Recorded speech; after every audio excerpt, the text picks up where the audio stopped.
Hey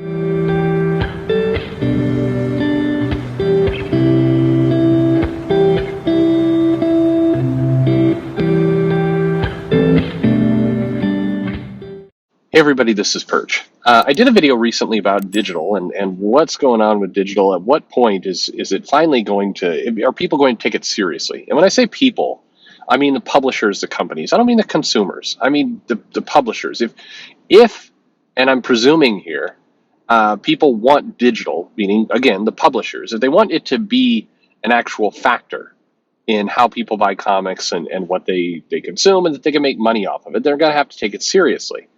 And the reality is, I don't believe they're taking it seriously today. And I mean, at least I know enough people in Marvel to know they're not investing in it in any kind of serious way. There's not a real digital office there of that is staffed appropriately or has even remotely the people who are capable of pulling this off in it.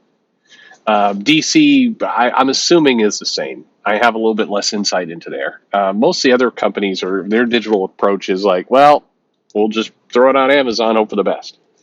And meanwhile, you see people like Webtoons and Tapas and even Scholastic now, and various manga companies, Shueisha and others, and Korean companies, all figuring out how to make money in digital. They're moving from kind of early experiments, that's way behind them at this point, into the second stage, the hardening stage, as they often call it, the stage where they just start to really tune to make money. And they can use some of the data they've gathered to do smarter things, and that's where they're at. So US companies are way behind. But when you talk about digital, the consumers, the readers, you, the fans, they get pissed every time. Like, I'm not moving to digital. Like, okay, cool. I made a comment of people don't love paper. And what I meant by that is, like, I'm sure people love paper, but there's not an emotional attachment to paper like there is Spider-Man, Batman, everything else. You may appreciate it, you may like it. It's certainly helped us. It's been a part of our lives, but it's not like people are committed to paper itself. They're committed to the experience that paper brings them. That doesn't mean that digital is the answer to that, because there is a big flaw, which I'm getting to, in terms of collectability with digital that people always point out. That is true. If you're looking for something to hold on to, get market value, collect, put slab if you need to, if you're looking for that aspect, then there is not really a digital story around. I know NFTs are floating around and there's other kind of pieces, but nothing that is substantial. Nothing that actually replaces the collectability part of the market. So we'll talk more about that in a second. But when I said that, people come in, they're like, "Hey, Peter Samedi likes paper," and it's like, okay, guys, you're missing the point a little bit. The point is that consumers, the readers, the people who are just reading the comics, not interested in collecting, not speculators, not flippers, not people who are trying to build up a library that they can hold on to and look back on later. I would call that kind of artifact collecting. But any of that it's not that audience, but people who simply want to read. And what's clear to me is that Marvel and DC desperately want that audience, what I would call casual comic readers. Maybe people, and maybe the word casual is wrong, but people who are going to, want to read most of the comics they put out every month, not really care about collecting them, don't really hang on to them, but basically just want to be a part of the stories. And this is kind of a key insight into how the publishers and how the comic industry is moving and changing that I think everybody needs to kind of wrap their heads around. If you're looking at the audience, the customers, and by the way, if you're crowdfunding or you're trying to make a business in comics, I think this is going to be really important for you. You need to understand the different people that are participating in your market, in your service. There are collectors. Collectors are people that are going to want to buy a physical good, or at least a good that they can, assert ownership over. So if you're going to have a digital file, it's going to have to come with a lot of the stuff that NFTs and other things are trying to solve. But NFTs are just not even remotely mature enough to take that market. So that's going to mean paper. And generally speaking, that's going to mean original floppies, not trades, not collectors, not collections, not second printings. It's going to mean first printing floppy. So that's one audience that exists. And it's a fairly big audience. And also, it's the audience that is fueling a lot of the comic industry with money. So when you see these articles about the comic industry is doing better than ever, 2021 was a boom year for retailers. It was a boom year because of that audience, the collector audience. Now, a completely separate audience are what I'll call this casual reader audience. And these are the people who do not really care about keeping the comics. They don't want to buy long boxes. They don't really want to put up with that kind of stuff. They just want to be able to read the stories, appreciate them, and then, discard them into the ether. And they just don't want to think about them much anymore. These are the people, and there's a growing amount that fits into this category, who will go, they will buy comics, they're comfortable waiting for trades because they really don't care about again, collector value or any of that stuff. They would like the comic not to be damaged when they buy it. But even these are the people who, when they go to the store, and if you've ever worked in a comic shop or been around a comic shop, you'll notice there's customers who go to the wall, and they will just pick the first comic off the wall. And then there's others that will kind of thumb through to get like the fourth or fifth comic back, and they'll take that one. And what's going on there, you immediately can tell a little bit of the psychology of the customer you're dealing with. The one who's thumbing back to get the fourth or fifth copy back in the stack is the one that's looking for a really pristine copy that they're going to put in a bag, put in a board, and probably want to collect and hang on to. The person that's grabbing the first copy off the shelf is the person who just wants to read it. Both are viable, both are important parts of the market, both are customers you want to pay attention to. However, they have radically different personas, different environments going on in them. The collector is going to be really hard to move to digital. They're not going to want to do it ever until you can prove to them that they own the copy, that there's a way to make value off of the digital copy, that if they hold on to a digital file for 4 months, they can sell it for more. Like, it's going to be very, very hard, close to impossible with current technology. Now, I believe, because I'm a technologist, that 10, 15, 20 years in the future, there will be whatever the replacement of NFTs are, where you can digitally sign something, you can have a unique ID, and who knows what will happen. Maybe the market value of the comic will go up depending on who had it previously. So so pick your famous, your favorite kind of idiot celebrity, like Patton Oswalt. It's funny, I use the word idiot celebrity immediately. Patton Oswalt's name flashes into my mind. Maybe he owned a digital copy of this comic at one point. Now you're buying it from him. There's a way to prove that he was part of the ownership stack, and so it's worth more. I have no idea. That sounds stupid to me, but a lot of that kind of stuff does. So anyway, the collector market's not going to come along to digital. The reader market will, but within that casual reader market, there are probably, I would say, three subtypes. Type number one likes the experience of reading comics. So I say the experience, meaning they like to hold paper in their hands. They like going to the comic shop. They like the comics, but the entire environment of going to a con, dressing up, cosplay, paper in their hands, however they are part of it, they like the experience of comics. And that's a powerful market. That's probably the biggest of what you have right now in that casual reader world. And then there's the second subgroup, which are people that they don't really care what they read it on. Could be digital, could be paper. They don't care about that part. They're just wanting to know what's going on. They want to be part of the story. They just want to be entertained. They don't even care. They can pick up a Marvel comic. They can pick up a DC comic. By the way, another kind of tell of what you're dealing with in a comic shop is when readers come in. And by the way, I hope as you're listening to this, you're going, oh, that's me. Let me know in the comments below if this identifies you. But somebody who basically, I've had people come up and they put the comics on the counter, and they're just all jumbled. There's some Marvel ones, Image ones, DC. They're all just scattered throughout.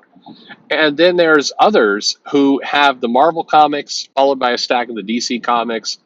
And what that tells me, again, is typically you're dealing with more of a collector or somebody who's more tuned into that particular company's stories, depending on literally how they sort the comics when they bring it up to the register.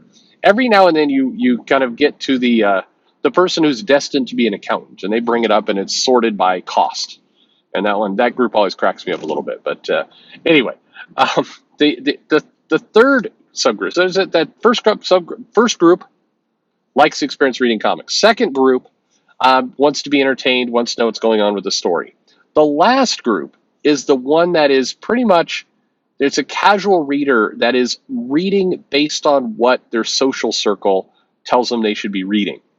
And it's that third group, the third subgroup. So if you're thinking of like a pie chart here, this is a pretty small sliver. It's that last group that I feel like the big two comic publishers are catering to the most. Well, to be fair, they're kind of split in two ways. All of the variant covers, the kind of number ones and all the rest, that's catering to the collectors and specifically the speculators within the collectors. That's who that group is. That's who's getting that. But the other part of their audience they cater to is, hey, you heard about this on Twitter. Go get this, here, you want to read the latest adventures of what's going on in Krakoa, whatever. That group, unfortunately, that group is least likely to spend money, most likely to go and pirate, because their goal is only to just find out what people are talking about on Twitter. That's their sole interest in whatever it is you're showing to them. Just, I heard that this was an important story, and some of my friends are talking about it, and I'll go check it out. But those people almost invariably just go to read comics online or one of those kinds of sites and just steal it. That's where they go. That group is highly likely to go to digital if you can make the package appealing to them. So as a suggestion, if you're Marvel or you're DC and you say, I really want, for whatever crazy ass reason, that audience, the audience that doesn't really care long term about any of our characters, they care about kind of whatever people are talking about in the moment. That group, all you need to do is put in front with them a good digital interface, a good Netflix style app, all you can eat, $6.99, very simple, and even tailor the interface to, here's what we're promoting, which they kind of have done a little bit with Marvel Unlimited, but just even more so. Get, your big Twitter personalities, get their Twitter feeds into the app. This all sounds nightmarish to me, but that's how you get to that audience. The people who like the comic reading experience and going into the shop, they're not going to come along to digital either. My guess is most of the people who are listening to this right now on this channel fit into two categories. They're either collectors or they're people who love the comic experience and they like to, they like going into shops and they like holding paper in their hands. That's part of the whole deal for them.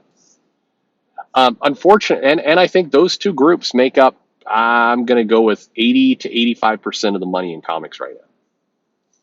Unfortunately, and why I think you see so much angst and so much irritation within the comic customers, is the big two at least, they are catering to the 20%.